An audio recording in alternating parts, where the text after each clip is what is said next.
Salut à tous, Quartron, vous êtes sur CI Actu 24, l'actualité ivoirienne en temps réel. Voici ce qu'il ne fallait pas manquer aujourd'hui. Justement, c'est là toute la problématique. Est-ce que je suis un indiscipliné? Moi, je ne plaide pas coupable parce que je n'ai violé aucune décision du parti. On estime que vous avez violé la rencontre qui avait identifié le président Laurent Gbagbo comme le candidat du parti. Vous avez décidé, vous, d'aller dans une candidature en solo. Vous dites bien candidat. La candidature est régie par une loi en Côte d'Ivoire qui est le code électoral. Dès lors que vous n'avez pas votre nom sur la liste électorale définitive qui a été affichée le 4 juin 2025, mon devoir en tant que vice-président du PPACI, qui va tout le temps devant les militants et qui me pose toujours la même question, mais qu'est-ce qu'on va faire avec l'absence du président sur la liste définitive? Je leur retournais toujours la question, qu'est-ce que vous souhaitez qu'on fasse? Il y avait eu plusieurs propositions. J'ai dit, bon, il y a un danger devant cette multitude de propositions. D'autres veulent qu'on boycotte, d'autres veulent qu'on choisisse un plan B, d'autres veulent qu'on soutienne un autre candidat en dehors du PPACI. Donc ce spectre de propositions-là, on devait retourner devant la convention qui a pris la décision de présenter un candidat qui est forclos pour qu'on puisse avoir une attitude commune. Si on décidait tous d'un plan B, on s'alignait. Si on décidait tous de boycotter, on boycottait. Mais en l'absence de décision, il y a un vide. Et chacun y allait de son côté. Et pour moi, je ne me trouve pas du tout dans une situation de coupable parce que nos textes, contrairement à d'autres partis politiques qui interdisent les candidatures indépendantes, nos textes n'interdisent pas les candidatures indépendantes. Et la constitution ivoirienne non plus, alors que dans plusieurs pays, la constitution est claire, hein, les candidatures indépendantes ne sont pas acceptées. Et donc, devant ce vide-là, eh bien, devant le fait que, en tant que citoyen, j'ai le droit d'user de mon droit d'être candidat indépendant, eh bien, j'ai utilisé ce mécanisme-là et j'ai refusé tout parrainage de tout parti politique parce que nos textes sont clairs. On ne peut pas être militant de deux partis. Voilà pourquoi je me suis présenté un candidat indépendant, parce que ce n'était pas interdit par les textes. Et pour moi, c'était une manière de déclencher un débat.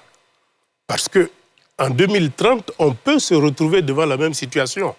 Est-ce qu'on va geler encore toutes les compétences du parti pour dire, bon, on boycotte, de boycott en boycott, eh bien, on ira d'une manière irrésolue vers la disparition du PPACI. Est-ce à dire que vous considérez que ce conseil de discipline est injustifié ou excessif?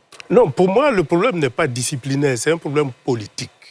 Et un problème politique, ça se résout par le dialogue, la vérité et la réconciliation.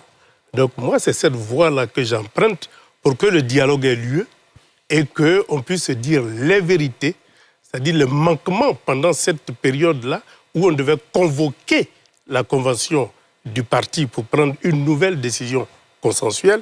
Tous ces manquements-là doivent faire l'objet de débats pour qu'on aille vers un nouveau consensus vis-à-vis des échéances à venir.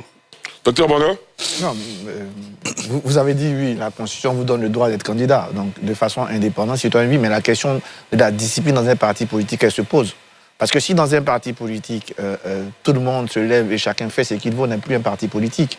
L'instance qui désigne un candidat dans un parti politique, c'est la Convention. Et la Convention s'est réunie, même 2 fois sur le cas de Laurent Gbagbo, elle a réaffirmé que Laurent Gbagbo est le candidat du parti. Vous avez attendu peut-être, vous, la liste électorale, mais moi, depuis 2021, sur ce même plateau, je disais que Laurent Gbagbo ne serait pas candidat parce qu'il n'est pas sur la liste. Et à chaque fois, que ce soit institutionnellement ou hors institution, la réponse du PACI était claire. Laurent Gbagbo est notre candidat et notre mission, c'est d'en faire le candidat. Quand vous sortez de cela, je suis désolé de vous le dire, vous êtes dans un cas d'indiscipline parce que vous ne respectez pas les cadres qui ont été pris par le parti. Je suis d'accord avec vous, hein, que vous aurez pu solliciter, peut-être que vous avez sollicité le dialogue, mais le refus de dialogue ou la décision de ne pas accéder à votre demande de dialogue, c'est une décision aussi d'un parti politique. Quelle est l'instance que vous avez saisie pour avoir un dialogue? Est-ce que vous avez dit que des militants vous ont parlé? Comment vous avez structuré? Pour si c'est votre capacité d'organiser justement, surtout en tant que vice-président, une tendance, un courant qui veut la participation aux élections, mais de l'organiser au sein du parti. En aucun moment vous l'avez organisé. Vous êtes resté tout le temps bouche bée. Quand on disait partout Laurent Gbagbo sera candidat, vous savez pertinemment comme moi qu'il ne le serait pas. Je n'ai jamais vu Awa Dombello organiser un meeting, organiser des militants, saisir le Congrès, saisir la présidence. On n'a jamais vu tout ça. Et un matin, vous dites que vous avez fait des débats. Donc comprenez que pour les militants lambda, qui n'est pas peut-être dans les arcanes politiques, vous êtes indiscipliné. Réaction, docteur Awa Dombello. Non, il faut comprendre une chose. Un indiscipliné, c'est celui qui ne respecte pas une décision. Mais il y a une décision. Docteur Manga, s'il vous plaît. La Convention a décidé d'une candidature. Mais dès lors qu'il n'y a plus de candidature, la décision de la Convention devient caduque. S'il vous plaît, laissez-le terminer. Non. C'est pour cela, en tant que vice-président, j'ai fait une note pour demander un débat interne. Et ce débat interne devait nous conduire à aller vers la Convention pour prendre une nouvelle décision qui allait harmoniser la position du parti. Et donc, en tant que militant, je ne pouvais pas mener ce débat sur la place publique. Ça ne peut être qu'un débat interne. Et donc, j'ai initié ce débat interne-là et j'ai pris la précaution de noter mes propres propositions dans une lettre, dans une note écrite, pour que le débat ait lieu sur cette base-là et qu'on puisse aller vers la Convention. Mais il n'a pas eu lieu? Donc, oui, mais à qui la faute? S'il vous plaît. Est-ce que devant un vide... Il n'y a pas de vide. Devant un vide, il y a un vide. Il y a un vide. Il n'y a pas de candidat, justement. Dès lors que la notion de candidature est réglementée en Côte d'Ivoire, pour être candidat, il faut être sur la liste électorale. Dès lors que la liste électorale est affichée et elle est définitive et que son nom ne figure pas, il n'est plus candidat. Mais ce n'était pas nouveau, il n'était pas sur la liste électorale depuis la Convention. Non, mais dès lors qu'il avait été accepté qu'il soit président du parti, malgré la perte de ses droits civils et politiques, notre espoir, c'était qu'on reconnaisse, puisqu'on l'a reconnu comme président du parti, c'était tout à fait normal qu'on puisse se battre et espérer que finalement ils allaient reconnaître ses droits civils et politiques.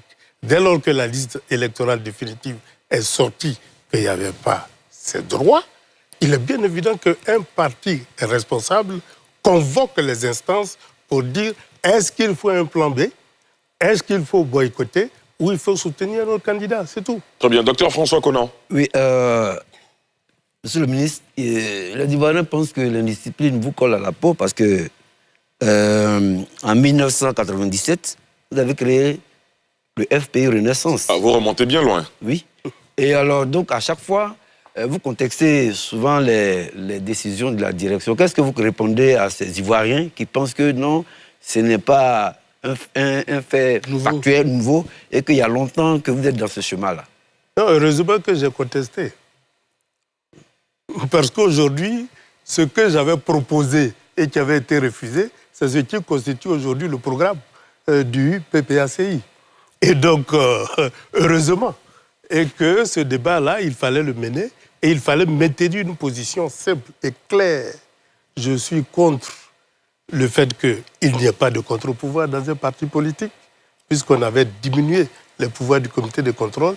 Je suis contre le fait qu'un parti de gauche soutienne la privatisation des secteurs clés de l'économie. Je suis resté ferme sur ma position. Et j'avais même dit, si nous continuons dans ce sens, eh bien, ça sera la recolonisation de la Côte d'Ivoire. Aujourd'hui, convenez avec moi que la Côte d'Ivoire économiquement, eh bien, appartient en grande majorité aux multinationales. Et donc, on a repris les idées que j'avais défendues en 1996 pour l'intégrer dans notre nouveau programme. Et nous avons bâti un programme de souveraineté qui s'appuie sur les propositions que j'avais faites et qui avaient été rejetées. Mais c'est là un parti politique. Un parti politique, il faut accepter la diversité. Il faut accepter les crises parce que toute crise est le laboratoire d'une vie nouvelle, des idées nouvelles. Merci de nous avoir suivis sur CI Actu 24. Abonnez-vous pour ne rien manquer de l'actualité.